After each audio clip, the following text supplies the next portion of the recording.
The Education of OverSoul7 by Jane Roberts, read by Martin John. Chapter 2, Part 1 of the Examination. A quick peek at Lydia, Proteus, Maha, and Joseph. The present, more or less.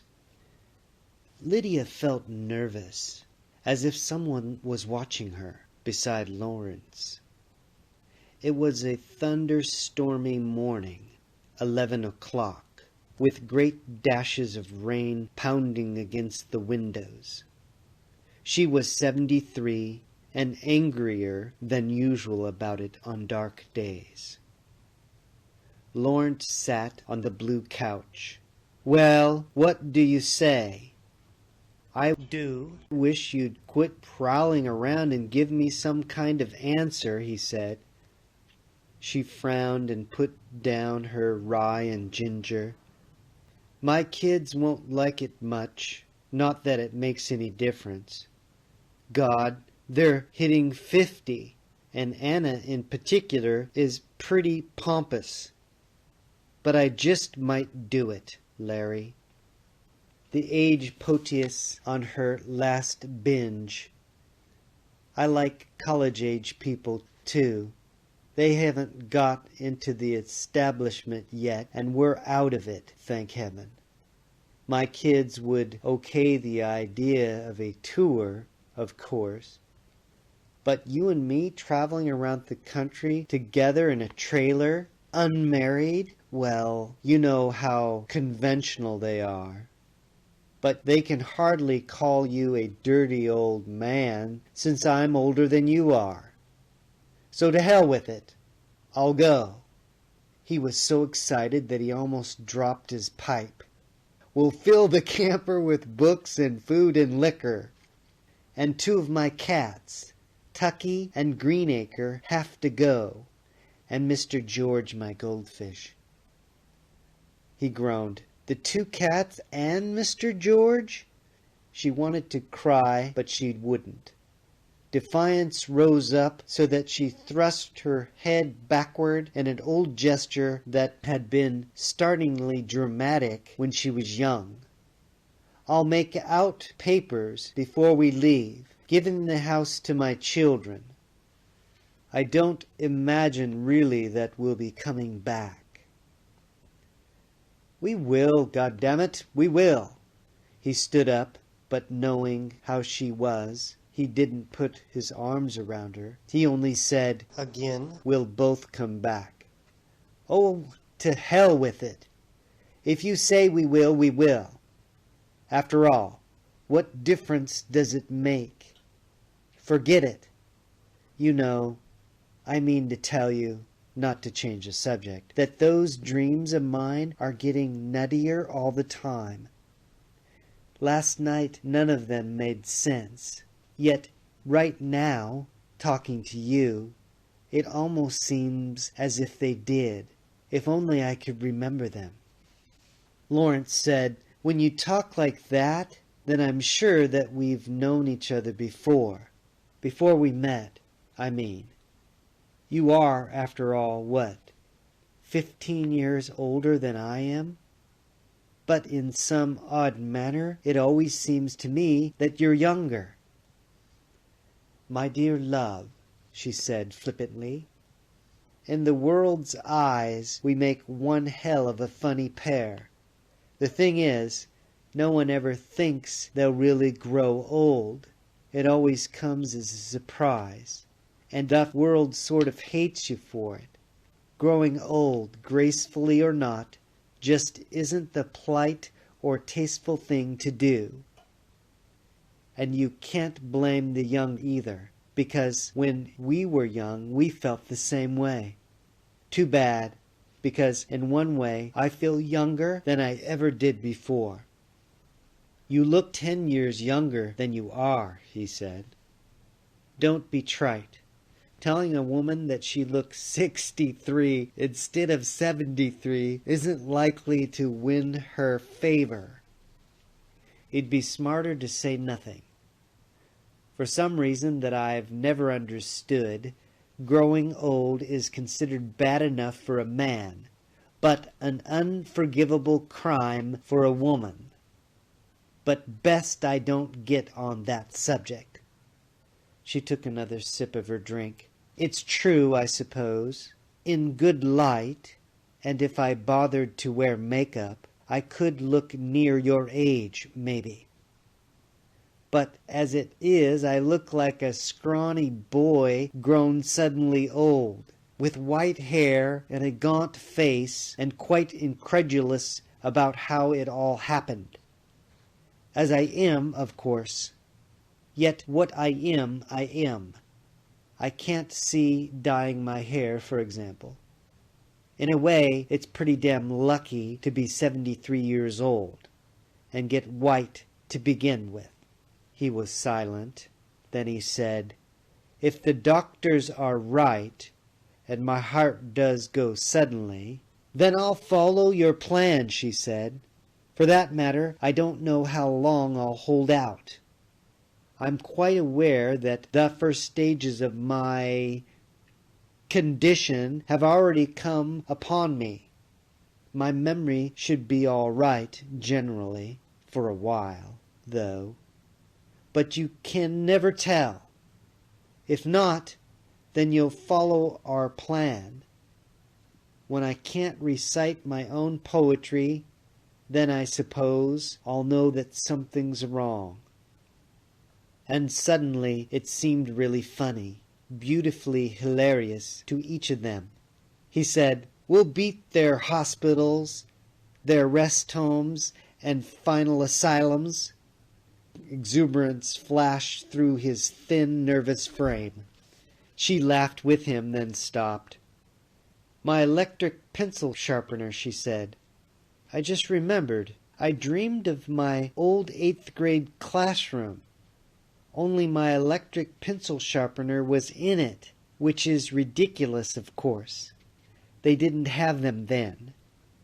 Now I wonder what that means." "A bleed-through from one dream state to another," OverSoul7 said to Cypress.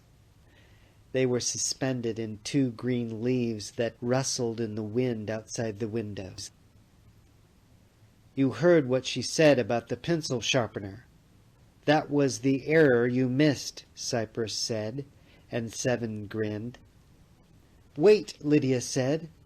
"I was a man in the dream. Fairly young.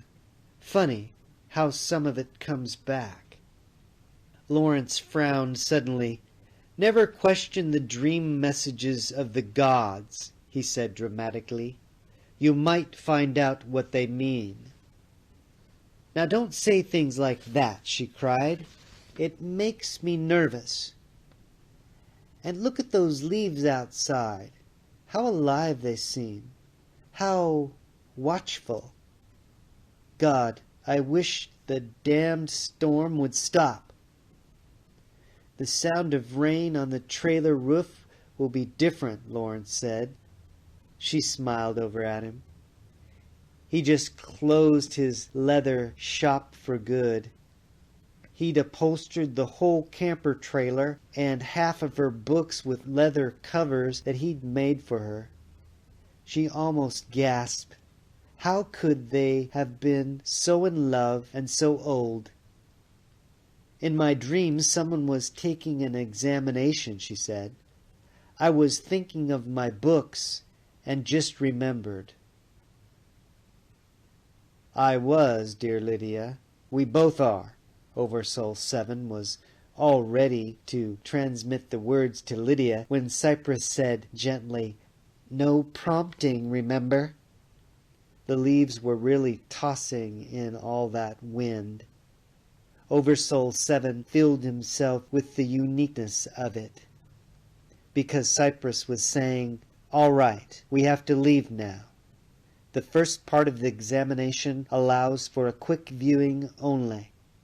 And the scene changed. 23rd century A.D. Proteus secretly yearned to be a girl. They were so much freer to express themselves. Instead, he was stuck at home in the living nodule with his father and only innocuous hobbies to content him. He also yearned for the sight of something naturally green, growing real.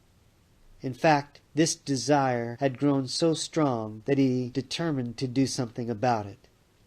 He said eagerly, "Surely we could take some small space and devote it to a natural miniature farm. Say the whole thing only took up one living nodule. It would be self-sufficient. Someone ought to be able to give us permission." Matthias, his father, frowned. "Life grows. That kind of life grows, anyhow. There's no stopping it. It's wild. We spent 2 centuries developing an artificial environment that we could handle. If you gave that kind of life freedom, people would have children all the time. You'd be dead at 60 or 70. Our way of life is balanced. But I can't expect you to really understand that at 16. He paused and said with a grunt, "When we had our natural environment, the women were kept busy having children. Men had the positions of power. Otherwise, I can't think of anything good about those days. They were filled with sickness, wars, social diseases." "You're right as usual," Proteus said, but he was still sick of being cooped up inside with his father all day. Matthias was watching his son's face. "Now don't start brooding," he said. "We're due for a rain at noon. Why don't you go outside and watch? It always lifts your spirits." "I might," Proteus said. He was shy, diffident, but strangely arrogant too. The suggestion sounded too much like an order, so he just stood there. "It's almost noon now," Matthias said irritably. So Proteus scowled and went through the door of their spacious nodule. He stood on the small plastic sidewalk and looked up at the plastic trees. Down there beneath him, where the real earth was, who knew what was going on? Really? No one, he thought. Except for the scientific expeditions, no one went there anymore. But then he stopped thinking as the rain began. Usually it excited him. Now he felt more depressed. It would rain politely for 15 minutes. The water would run down the plastic drains and be saved and purified, and then fall tomorrow for only 15 minutes someplace else. When he was small, he had a schedule of all the rainfalls. He knew exactly or where and when it would rain. His own nodule area held 15 subsites with over 1 million people, and he'd run over the plastic sidewalks, frantic with excitement, keeping up with the rain. He squinted up. 3 clouds passed. They always did at rain time.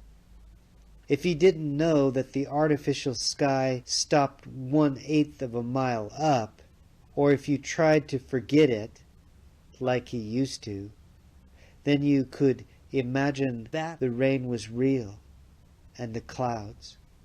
They were real enough, he thought, only they were man-made and regulated. He scowled, then grinned. Imagine seeing 4 clouds one day, or even 2.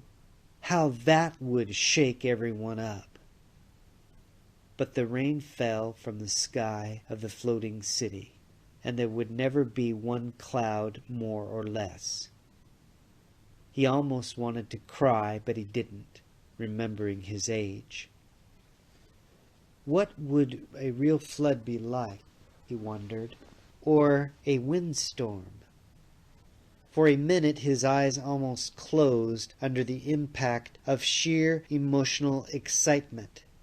He'd seen microfilms of ancient natural disasters in which the power of nature was unleashed, and now he imagined great brown curls of floodwater emerging from real rivers, torrents of rain that fell with great force, winds that whipped a world apart. Yet Earth had survived. It was still down there. And down there, great climatic changes still existed, heat and cold as they were, despite their convenience or inconvenience to man. To be pitted against that, Proteus held his breath, almost woozy with the thought of it. To exist in the context of nature, what excitement it must have generated. Just a real rainstorm, coming from nowhere, appearing out of itself, out of nature, sinking down into real ground filled with dirt and bugs and roots. His eyes stung. The polite rain was done. It was all sham. The plastic trees didn't need nourishment. They didn't grow. Psychologists thought that the Earth-type environment helped man feel secure. Proteus knew this, but now he stared angrily at the meticulous street and went back inside. Matthias was waiting for him. There's no way that you could set up a natural life conditions inside a subsite, son, he said. You know that. Don't torment yourself. You'd have to go to Earth. Well, people do go there, Proteus said. His face flushed. He lowered his eyes. But they don't live there. A few do. Microfilms mention them. Historians go down, scientists. They have to make repairs on their equipment sometime. So what, his father said. There's no future on Earth. The whole place is drained dry, useless, stripped of anything worthwhile. It's just a husk. He paused and said more gently, and Proteus, you are a boy, not a girl. It's true that your opportunities aren't as extensive as they might be, but there are plenty of places for you to fit into here. Even if there were opportunities on Earth, and there aren't, then they'd go to women. Proteus looked out the window. The sidewalk was already dry. The suction equipment had absorbed all the water so that none was wasted. He turned so that his father couldn't see his face. Everything's the same all the time, he said dully. Don't you ever think about how fantastic it must have been? Just people with all colors of skin, that alone. Now we're all homogenized. At this, Matthias laughed. What's wrong with everyone having olive skin? He asked. You're just arguing for the sake of it now.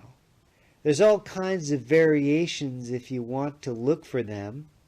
From yellow olive to brown olive to olive, Proteus said. You just don't understand at all. Centuries ago, there were black men and white men and yellow men. And they all fought with each other, Matthias said wearily. Now there's one less thing to fight about. The races merged. What's so wrong about that? Will you stop trying to pick an argument with me and find something constructive to do? Proteus nodded, but he realized suddenly that he was finished arguing. His father wanted him to do something constructive, and he would. Somehow he'd get to Earth. Somehow he'd recreate an ancient farm there. Instead of dreaming and being frustrated, he'd act. Someday he'd stand on real ground while real rain fell, and then this would seem like a dream. "You're going to have trouble with that one," Cypress said to OverSoul7. They were conversing in the further reaches of the room's plastic dome. "Well, he's not one of my favorites," 7 said. "He's so gloomy half the time." Cypress waited. Then she said, "There's a connection that you seem to have missed. Shall I point it out to you?" "No, give me another chance," 7 said. "I don't need any more demerits, not even one." He reviewed the entire scene, including the thoughts he'd received telepathically from Proteus. Then he blushed. "Of course! The farm! Proteus wants to set up a farm on Earth. It's just possible that he had a dream last night about a farm or a picture of one."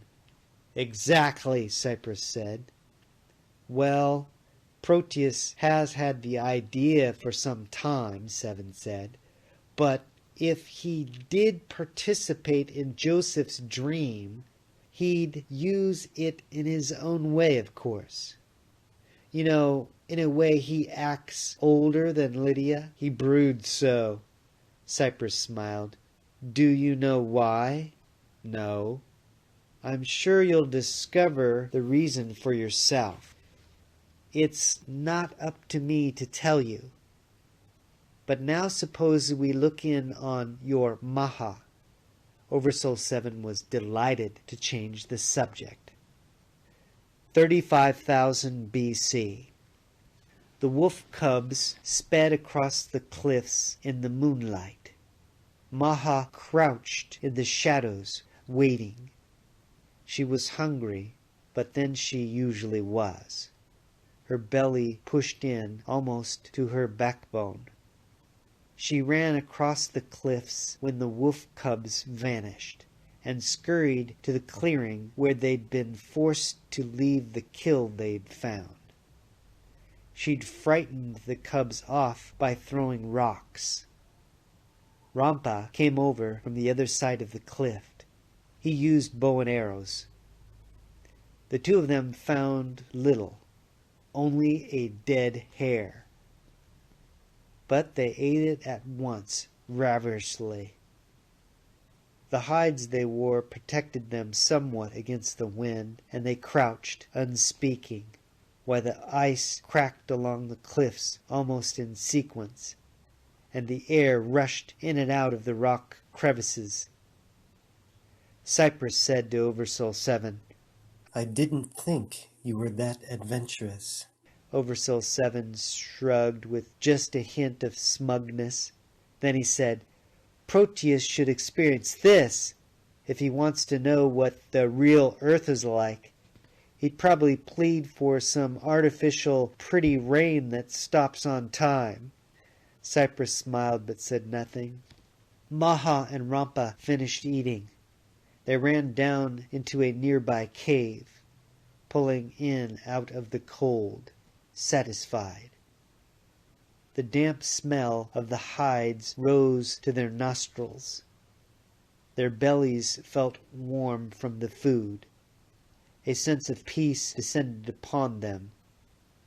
They fell asleep.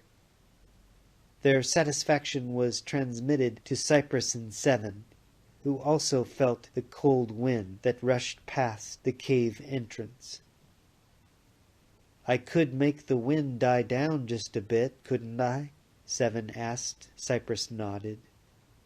Oh, 7 said. The change in the wind had altered Maha even in her sleep.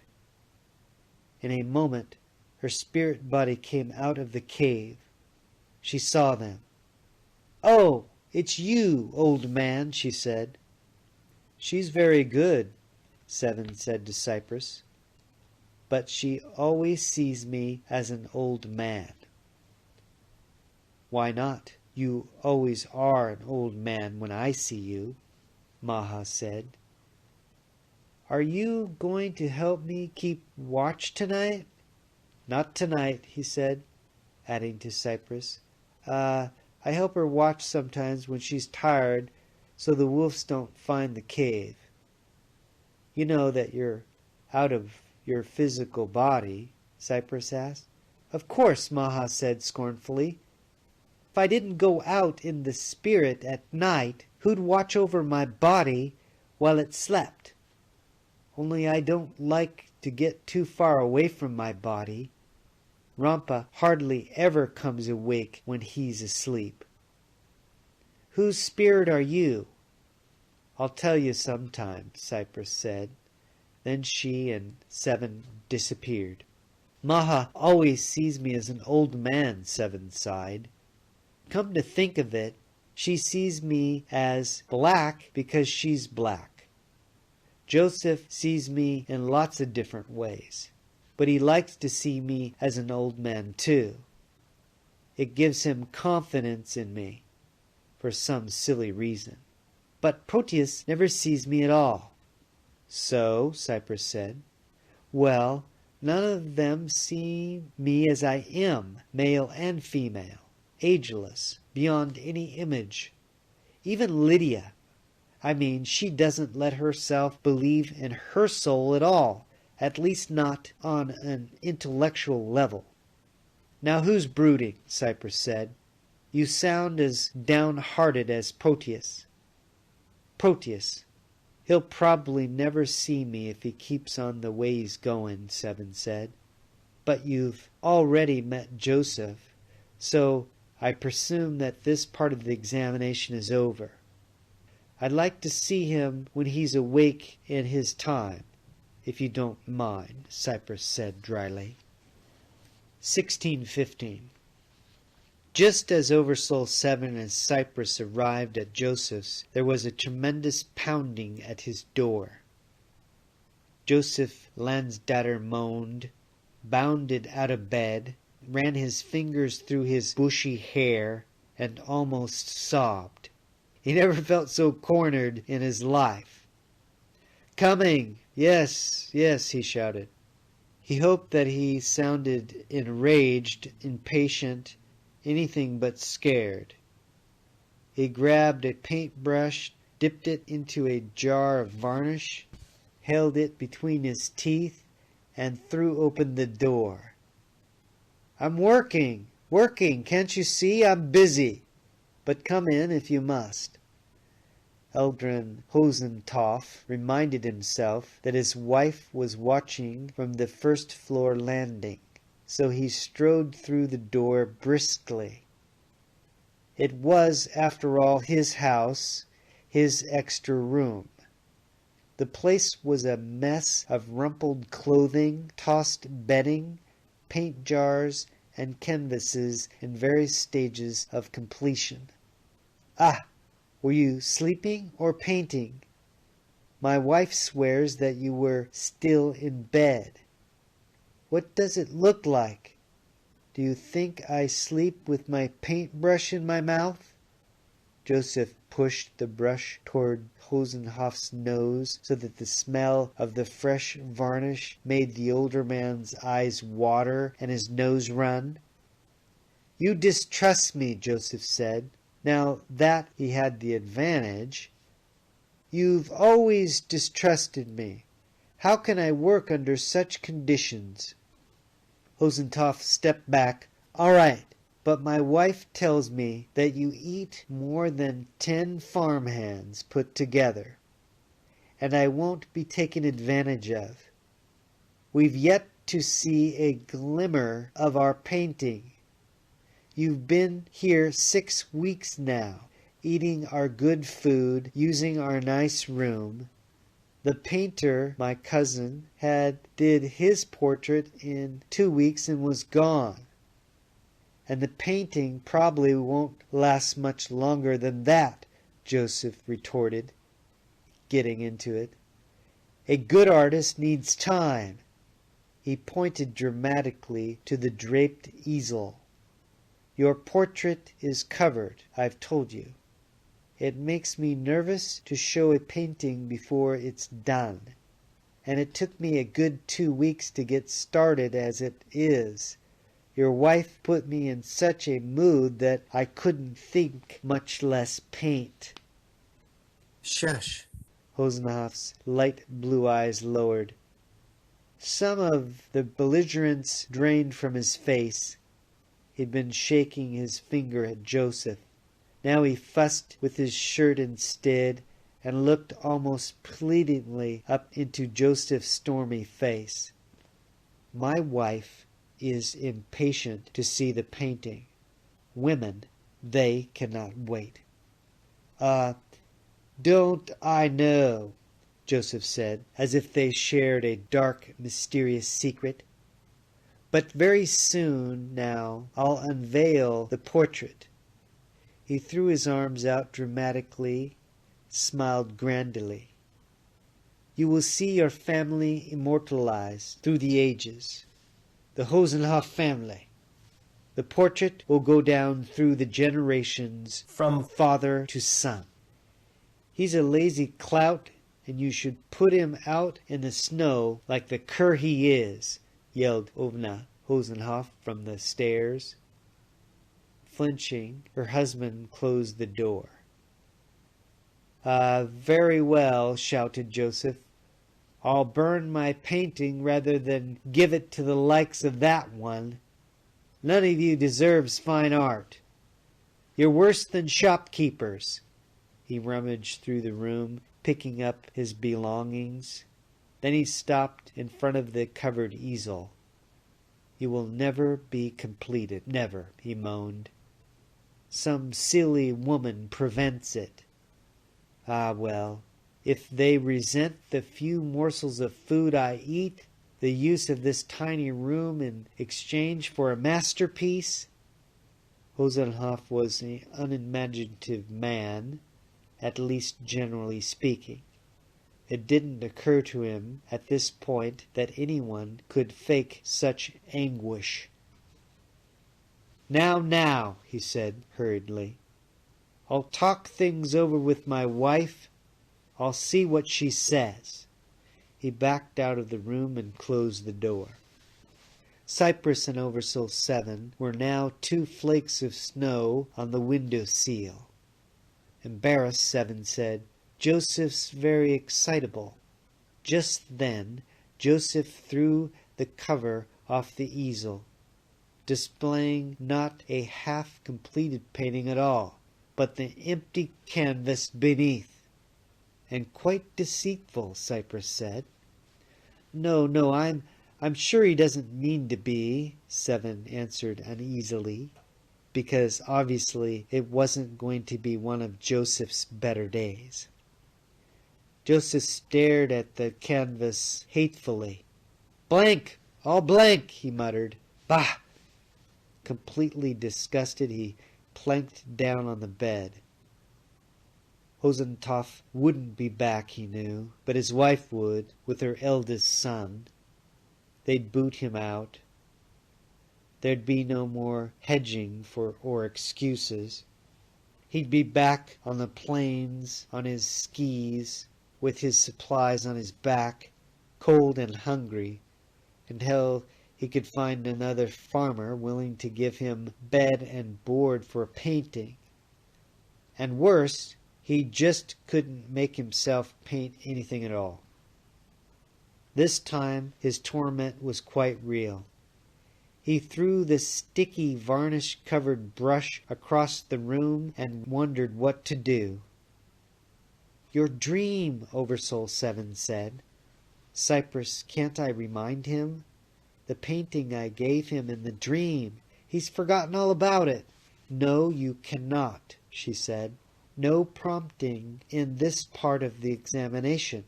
You know that. 25 demerits in case you have any ideas." "Examination or not, I mean, he's in trouble," 7 said. "Oh, somebody help me," Joseph moaned. "How many demerits?" 7 asked. 25, and have several already," she reminded him. "And you still won't tell me what happens if I fail or pass."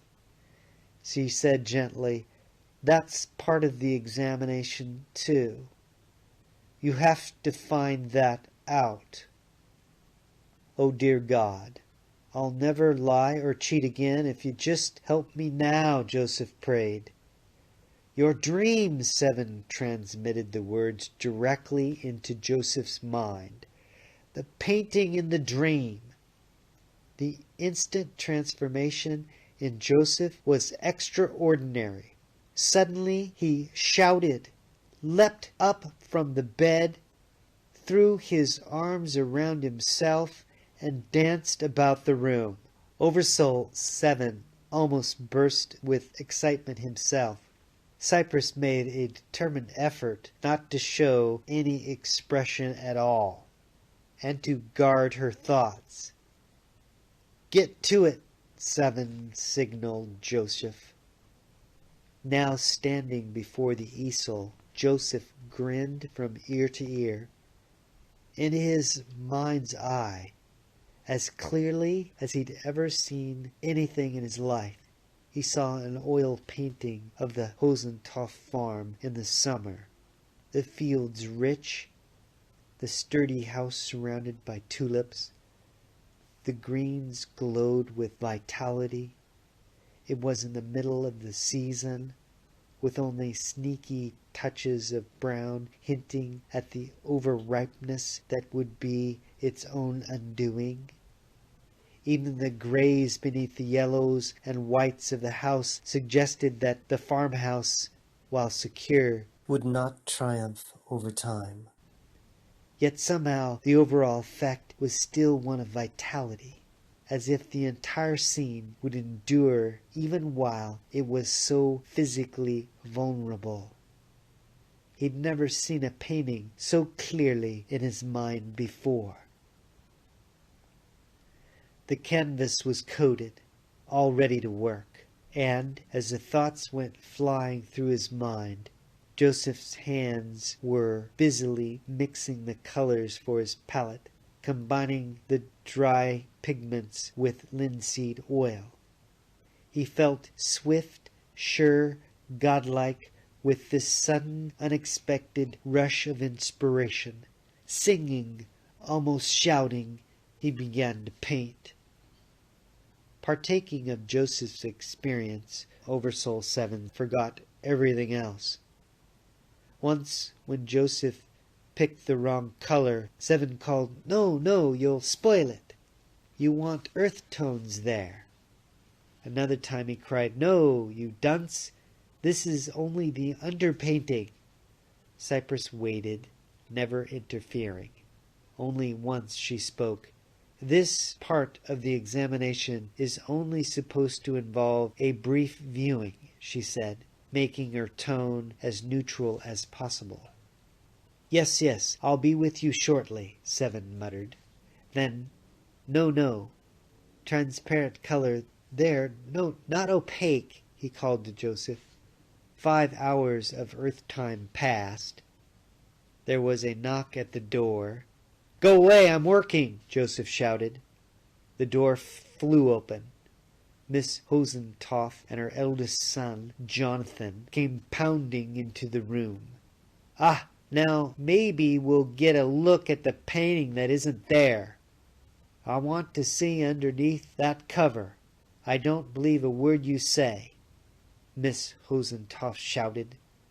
Then she and her son both stopped, speechless. Now you see. Go leave me alone, Joseph muttered. Nothing mattered but the painting. It's of my lovely house, Miss Hosentoff said. It's beautiful. An inspiration, Jonathan said. Man to man, let me apologize. Apologize then and let me work. Can't you see I'm busy? I'm not finished. I've barely begun. And you've started the portrait too? Jonathan asked hastily. Yes, Joseph cried automatically. Liar, 7 shouted to Joseph's mind. You promised not to lie or cheat again. A sudden pang of guilt just made Joseph angry. He wanted to get on with his painting. You'll have your portrait in good time, he said. Can't a man have peace to work? Miss Hosenthoff and her son moved toward the door, almost deferentially. Joseph yelled after them triumphantly. The house was meant as a bonus to repay you for your great kindness. Oh, Joseph, Seven sighed. Cypress said, You realize what you've done, of course. Become so involved in Joseph's difficulties that you've forgotten everything, even the examination. Seven came back to himself with dismay. But I have to wait till he finishes the underpainting, now that I've started, he said. Then Joseph can do the rest himself well enough. I'll speak to you when you're finished then, Cypress said. For a moment Seven wondered why he couldn't pick up more of Cypress' thoughts, but already she was gone. Seven stayed there while Joseph continued to paint, his brush like a perfect extension of the picture in his mind. End chapter 2. Peace, light, and love. Aloha.